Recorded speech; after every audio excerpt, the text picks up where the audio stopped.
Haïti est un pays d'une grande culture de coopérative. Le respect de l'environnement, la politique du reboisement, le développement économique du pays et l'amélioration de la qualité de vie ne pourront pas être possibles sans un accompagnement efficace du secteur des coopératives. Nous devons y penser davantage et agir avec plus de détermination en conséquence. Depuis après la cessation du fonctionnement de l'Institut de développement agricole et industriel, IDAI, créé le 29 juin 1961, dont le rôle légal était d'accorder des prêts aux personnes, aux entreprises privées, aux sociétés, aux coopératives engagées dans la production agricole et industrielle. Donc, une fonction axée sur le crédit, pour répéter un ancien directeur général de la dite institution, M. Georges Louis. Les agriculteurs en particulier sont devenus des laissés-pour-compte. Des démarches sont en cours à la Direction générale du Conseil national des coopératives dans l'objectif de créer le Fonds national de développement des coopératives pour pallier à ce besoin. La Direction générale du Conseil national des coopératives exhorte du même coup les coopératives existantes à déposer partiellement ou totalement leurs fonds de garantie au niveau des caisses populaires de leur communauté, qui partagent la même philosophie, afin qu'elles puissent créer un meilleur dynamisme d'échange au profit du développement économique du milieu.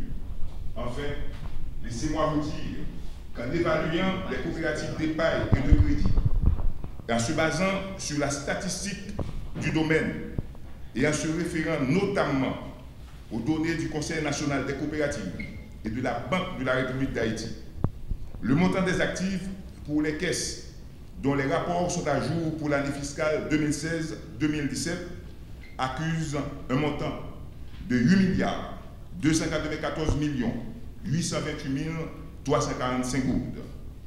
J'en profite pour exhorter toutes les coopératives à faire l'effort d'emboîter le pas dans la préparation de leur rapport annuel qu'ils doivent soumettre à temps au Conseil national des coopératives, une façon de garder à jour les données qui peuvent aider toutes les instances concernées à évaluer de manière plus exhaustive les contraintes et les défis. Car, comme régulateur du système, les informations que le Conseil national des coopératives présente doivent être fiables et exactes. De plus, avec l'informatisation de la direction générale qui est en cours, il sera créé une base de données qui pourra être consultée et exploitée par tous. Mais en dépit de tout, l'on a droit de dire à haute voix, en guise de conclusion, que le secteur se porte bien, que cela vaut bien la peine de croire en des lendemains meilleurs pour le pays si chacun de vous se consent à faire plus d'efforts dans l'accompagnement de ces institutions sur le terrain, ces véritables vecteurs de l'économie du pays, trop souvent négligés, en s'impliquant davantage avec la Direction générale du Conseil national des coopératives dans sa nouvelle politique de renforcement, d'extension et d'autonomie des coopératives du pays. Avant que moi finisse, moi j'ai souhaité que toute hypocrisie qui a continué faite contre le secteur coopératif là finisse. Parce que tout le monde, tout côté, tout intellectuel a parlé d'inclusion financière, il a parlé de crédit de proximité, de production de masse, de croissance économique, de bataille contre grand goût, de création de richesses, qui te dit nous que ça n'est pas capable de concrétiser sans secteur coopératif là. Et moi je voulais remercier honorable François Denius que nous avons hier à travers les médias et particulièrement à travers Radio et Télé-Guinée qui t'a demandé accompagnement en tout sens pour la direction générale coopérative là pour le capable de jouer le rôle régulateur que nous avons et profiter de la présence du sénateur Dumont pour lui-même tout avec tous l'autre sénateurs et députés qui ont l'objectif pour protéger ces secteurs, qui sont capables de créer richesse pour aider à faire de bons gens de loi, pour capable de protéger ce secteur et protéger l'avenir du peuple haïtien. L'Agence américaine pour le développement international s'est engagée à faciliter l'accès au financement pour le gouvernement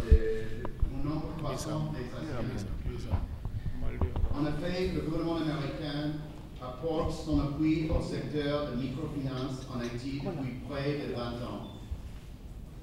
Je vous remercie nos partenaires de DAI et WOPU, des projets Finances inclusives et Finances pour tous, qui mettent en œuvre un nouveau volet de notre support à l'inclusion financière en Haïti, en appui à la stratégie nationale d'inclusion financière du gouvernement haïtien. Tout le monde sait que le manque de capital constitue une contrainte majeure au développement économique d'Haïti. Le niveau d'investissement ici est très inférieur à celui des autres pays de la région. Ce problème nécessite des approches basées sur le marché. Et c'est pourquoi l'approche de l'USAID s'est focalisée sur la mobilisation du secteur privé pour élargir l'inclusion financière et augmenter l'investissement en Haïti.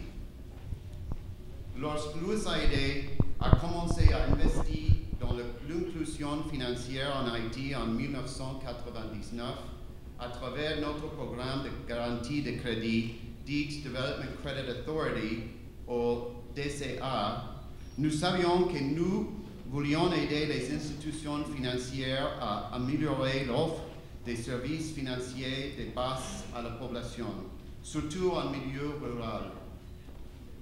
Et nous pouvons dire que nous avons réussi. Aujourd'hui, plus de 1 million des Haïtiens ont accès aux services financiers à travers le secteur de la microfinance. Mais nous ne pouvons pas nous arrêter là. Nous voulons continuer à étendre l'accès et l'utilisation des services financiers de base aux entreprises et personnes mal desservies, surtout dans les zones rurales et agricoles, en permettant aux institutions financières haïtiennes d'accéder aux dons et outils nécessaires à leur croissance. C'est pourquoi notre portefeuille comprend désormais 3 projets différents pour appuyer l'inclusion financière et l'investissement dans les petites et moyennes entreprises, y compris le projet Finances inclusives. Et 5 millions de gouttes pour le reste du pays.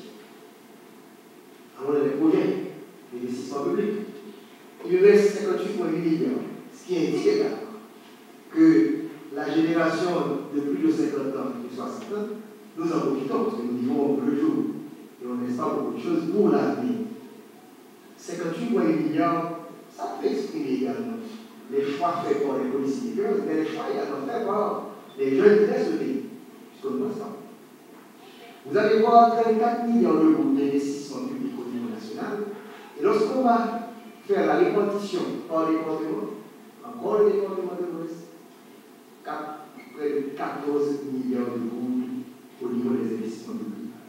Et je donne un coup d'œil rapidement sur les NIP, le Nord et le Nord-Est et la Grande-Est. Et vous allez voir, le département du Nord-Est qui représente le département le plus pauvre selon les chiffres du ministère de la planification, ne dispose pas de 1 milliard d'euros d'investissement public. C'est le message que nous voulons lancer, mes amis, pour comprendre que ça doit se faire à partir du budget. Il faut qu'il y ait des infrastructures routières, des infrastructures portuaires, aéroportuaires, télécommunications. Si on veut créer des emplois dans le département les plus pauvres, qu'il y ait la capacité également d'avoir beaucoup d'argent au niveau du système.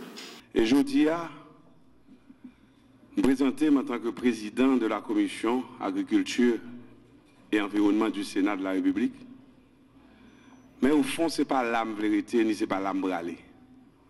Je voulais partager avec nous expériences dans le monde agricole, là, puisque il y a un aspect qui est plus important du savoir, c'est l'expérience munie d'intuition. Et cet aspect pédagogique qui, comme le disait tantôt le professeur, diplômio, il a constitué une autre force pour capable confirmer certains éléments, certaines expériences qu'on fait. Fils d'agriculteur, fils de paysan, grandi dans une zone tant qu'au département nord-est qui aujourd'hui a retrouvé dans l'œil du cyclone. Selon les statistiques, et même les plus récents, mon département est classé comme l'un des départements les plus pauvres des 10 départements du pays.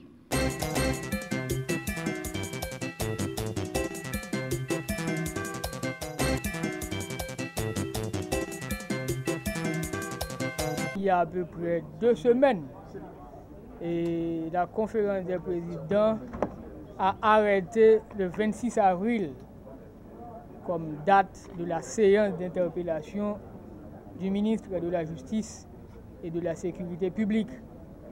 Donc, que je sache, je ne pas garder avec bureau si la lettre a été notifiée au ministre.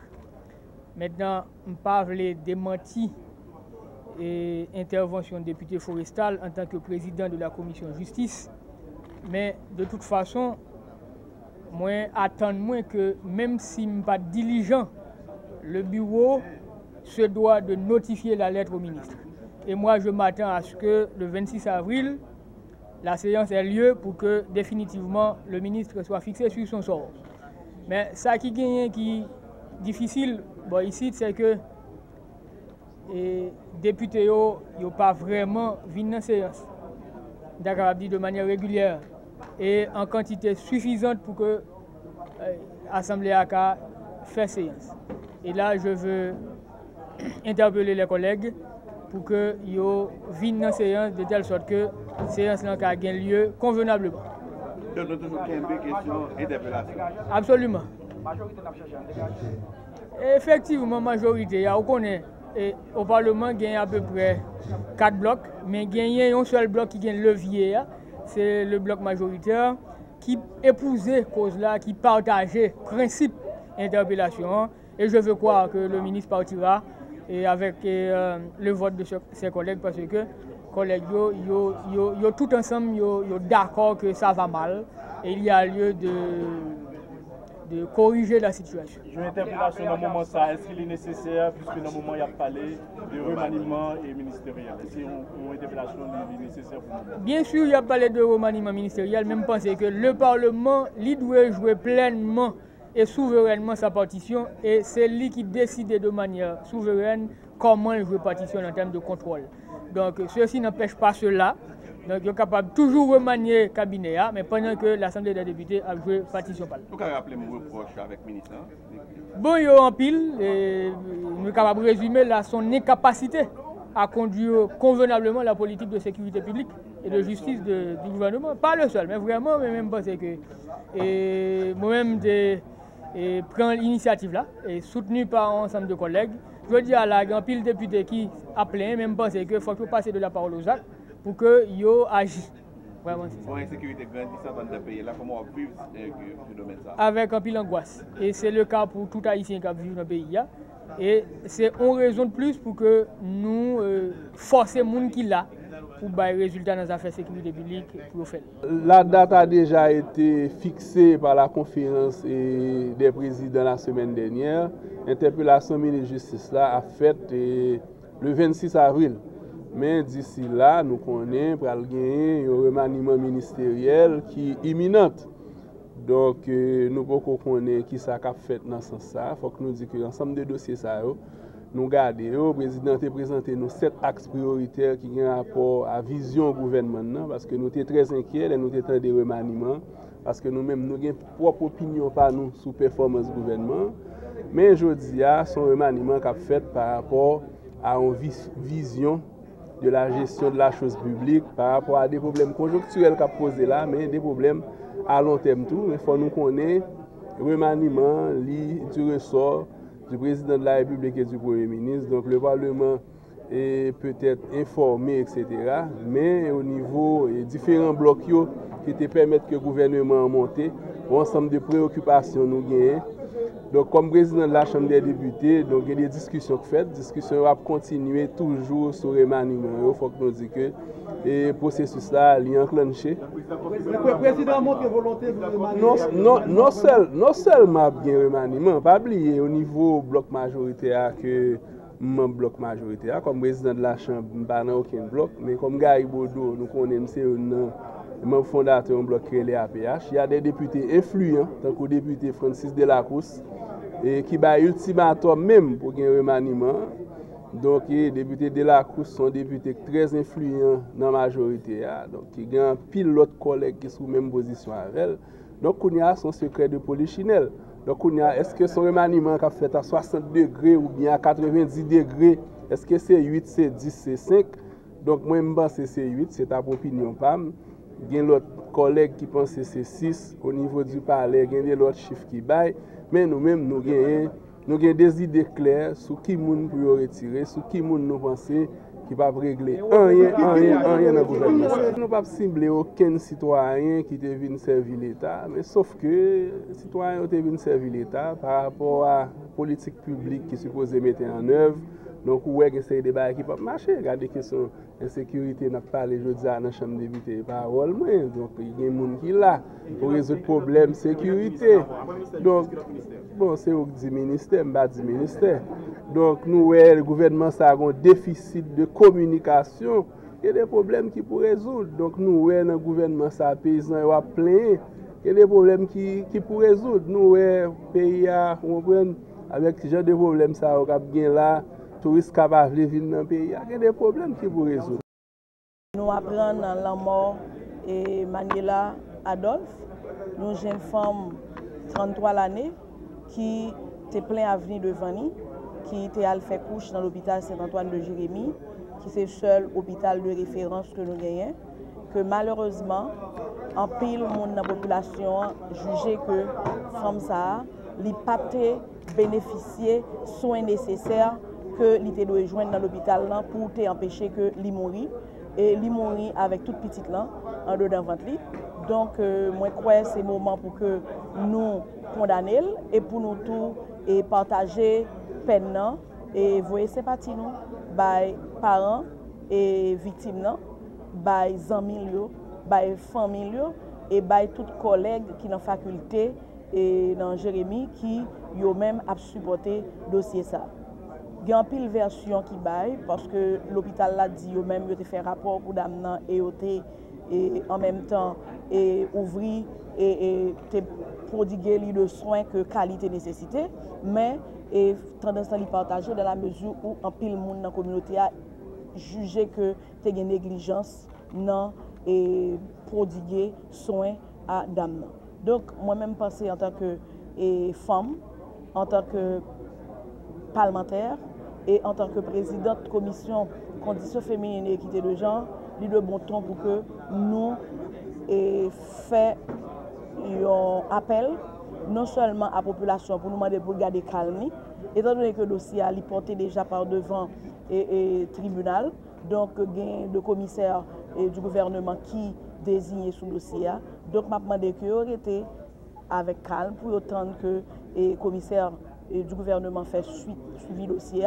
Et comme avis partagé, donc nous avons tout exigé à ce que le commissaire du gouvernement lui ordonne que yo autopsie cadavre là dans l'idée pour nous capables de faire lumière réelle sur ce qui passait dans l'hôpital Saint-Antoine de Jérémie.